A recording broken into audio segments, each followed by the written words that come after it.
Ladies and gentlemen, today is a special day because I have a new format of video for you, and it's going to be me highlighting my 5 most exciting shoes of January 2026.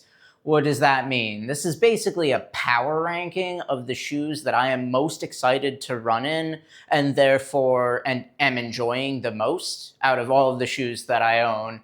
And I'm going to be doing this every month going forward if you all enjoy it. And sort of the way that I was thinking about doing this was maybe I take the data of the most miles run in shoes, but that doesn't always reflect the overall hype or sentiment that I feel towards those shoes because I'm testing so many things. So I didn't want to go by miles because I have to get some of the newer shoes that I'm testing higher in mileage throughout the testing cycle.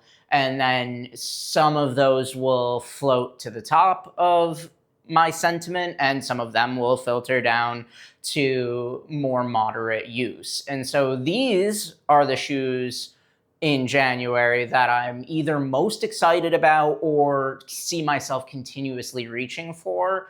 And I'm doing it sort of based on vibes, but I am open to feedback on how you would all like to see this going forward into the future. The number 5 slot for January 2026 is the Adios Pro 4 from Adidas. Now, this shoe I have definitely the least miles on out of the 5 shoes that I'm presenting to you today, but I still feel a lot of excitement towards the Adios Pro 4. It's that the conditions in the great outdoors of upstate New York have disallowed me from running in this more frequently because it made me slip and fall and hurt myself early on when I purchased it. So I'm waiting for some better days to let rip in this. As soon as I get a good, clean road that I could blast in this, I think that's the day that I'm reaching for this next because it's a very fast carbon-plated, carbon-rotted racing shoe, and the runs that I've taken it on so far have been extremely enjoyable, very fun, bouncy, soft cushion, like super cool shoe. It was one of my wildest long runs that I did in this as well. So a lot of excitement built behind this. And since it's not the most used out of all of the ones on the list, that's why it's sort of claiming that number 5 spot. But there's still a high level of excitement for this shoe for me right now. All right, number 4. Number 4 is the Puma Mag Max 2. Now, Puma Mag Max 2, not so exciting. I know it sounds weird to be placing it above the Adios Pro 4 in this list of power rankings, but the reason I'm choosing it is I've never had a max cushion shoe quite like this, where it's really just for slow recovery, relaxed paced efforts. And I have maybe not fallen in love with this shoe, and I don't necessarily reach for it out of joy for reaching for it, but what it provides for me is like a speed limit. it slows me down, and I know that that's not necessarily what you want to hear out of a shoe all the time, but I do think there's a place for this type of shoe for a specific type of runner, which is me. If you're the type of runner that really likes running all of your runs very quickly, that is not always the best for you. Having a recovery shoe for me is not necessarily a want to have, it's a need to have. I need to let myself relax from time to time. I'm sure there are some of you out there that tend to go, and sometimes you need to lean back, let the shoe protect you, and slow down a bit. I'm not saying you should let Big Slow dig its deep claws into you and slow you down too much, but I'm saying that I need that. I need Big Slow to slow me down. Otherwise, I'd be getting injured all the time. And so this is gonna be a really good protective shoe for many months to come, because I don't foresee myself ever really buying another max cushion shoe. This might last me for well over a year, I believe.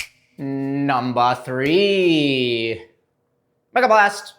The Asics Mega Blast is a fast, punchy, blasty super trainer that does not have a plate, that has a bad upper and an expensive price tag. And by gum, I am going to ride this into the ground. This will be dead. I want my $225 worth. Thank you very much. But seriously, this is a really enjoyable shoe to run in. I am putting this right in the third spot of my currently most hyped shoes of January 2026. It probably would have been there in December and possibly even in November as well. I can't remember what shoes I had at that time. But it's been really very exciting to run in throughout my ownership of it. And I've always been enjoying it. There are flaws with this shoe that both prevent it from going higher, and specific to the current weather situation and temperature outside, that's what's making me reach for this a little less this month. I'm eager to get this up to 300 miles, but I'm prioritizing testing new shoes when I'm running outside, and I would love to get treadmill miles in this, but I've run on treadmills in this and it, for whatever reason, like rubs my big toe and causes like potential for blackened toenails. And I'm sure that's due to the narrow fitting upper. I don't like running on the treadmill in this, and that's where a lot of my unfilmed runs come from, and that's where I'll be able to accumulate miles on shoes that I've already recorded a lot of content with. And so that's why I'm not so much reaching for the Mega Blast right now. This might be in the number 2 spot, potentially otherwise, but it's been challenging to accumulate miles in it, what with all of the new shoes that I'm getting and with the current weather situation overall. Number 2. Dynafish Xiaonian. The Dynafish Xiaonian is a super trainer, yes, kind of. A super rockered trainer, for sure. A rolly, cadency, keep you going, just moving and moving and moving shoe, absolutely. A long run dynamo, for sure. I have still been slowly accumulating miles on this, and I'm reaching for it in situations where I'm not reaching for the Mega Blast because it's able to do treadmill miles, so I've been able to reach for this just a little bit more frequently than the Mega Blast. The foam is starting to wear a little thin at 200 running miles and another 50 plus walking miles. That said, it's still blast to run in, and it's one of those shoes that really does keep you running well past when you intended to stop, or at least that's how I've been experiencing it. So a lot of you've probably heard a lot about this shoe, and it's great. I love it. I'm still hype on it after this many miles on it, and that's a great sign in a shoe. That's why 2 of the shoes on this list are such high mileage shoes. I mean, even the Puma Mag Max 2 is up at 100, or right about at 100, and you should expect a 100-mile review on that coming somewhat soon once I'm able to take it out again. And this is, that's why a lot of these shoes that are on this power ranking are on this power ranking, because they're shoes that I keep coming back to. And the Dynafish Xiaonian is no exception. All right. The last shoe for you. Anta C2027. I'm just reaching for this all the time. I am getting close to 100 miles. I'm at around 80 right now. I'll take this on treadmills. I'll take this outside. Whenever I can't really think of anything to run in, I'll do that. It's lower mileage than the Mega Blast and Xiaonian because it's a lot newer to me as a shoe. And it's been not so quietly because I've been sharing this all with you. And if you're new here, welcome. I'm grateful for you making it this deep into my manic shoe ramblings. This is becoming one of my favorite shoes to run in, period. It's just so versatile and it's so stable. It works really well on a treadmill for that reason. It's also a bit firmer than a lot of the shoes that are on this list. It's softened up over time. It's not as firm as it was when I first got it, but it's still, I would say the ride's a bit firmer. And because of that, it has a really wide pace range.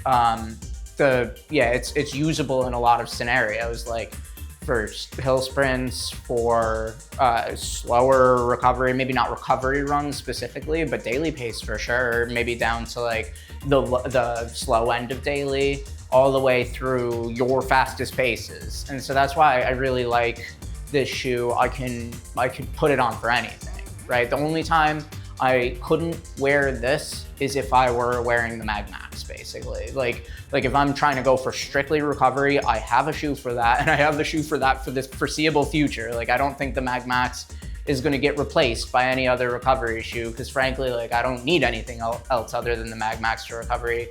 And like, I know it's weird impromptu 2-shoe rotation video, but the C2027 and the Puma Mag Max 2, 2-shoe rotation right there. Not really, because this has a carbon fiber plate in it, and a lot of people don't want to run in carbon for their if they're gonna have a 2-shoe rotation.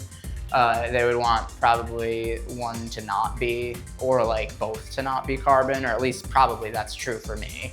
But yeah, this is really a truly special shoe, and it's not the most energetic, it's not the most novel, the most exciting, like underfoot experience that you're ever going to have. Like there are more exciting shoes that I've run in this week, like the Li-Ning Red Hare 9 is more exciting and different and like feelsy than the C2027, but this is a very like reliable workhorse style shoe that just gets the job done, and it gets the job done in a predictable way and is still fun. It's not lacking on fun. It's a modern shoe. It's like it could compete with like the Adios Pro 3 era super shoe. It could be on the same playing field as any of those super shoes for racing at that time. If it was released at that time, it would have been considered a top tier racing shoe, legitimately. So it's not like, it's not exciting. It's just, you know, I'm a little more used to it. And that's why it's on this list. It's on this list because it is that great. And then compared to some of the more modern foams, it's just a little less exciting. But that makes it a little less, you know, potentially unstable or potentially unpredictable for those really fast sessions. And that's why I'm able to feel confident myself in doing things like hill sprints in this, is because the foam is a little less dynamic. I don't want something wicked crazy dynamic if I'm going at a very fast pace. I want something that's predictable under my feet.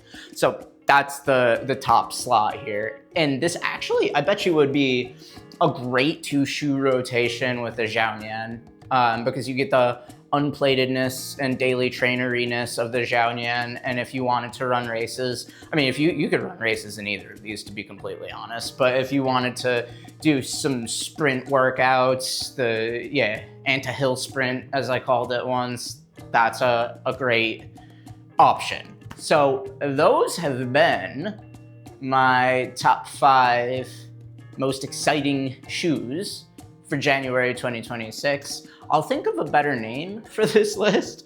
It just slipped my brain, didn't think of it at all. If you have ideas for the name and for how you would like to see me evaluate this type of list going forward, please do drop a comment. And for now, I appreciate all of your attention, and as always, stay in motion.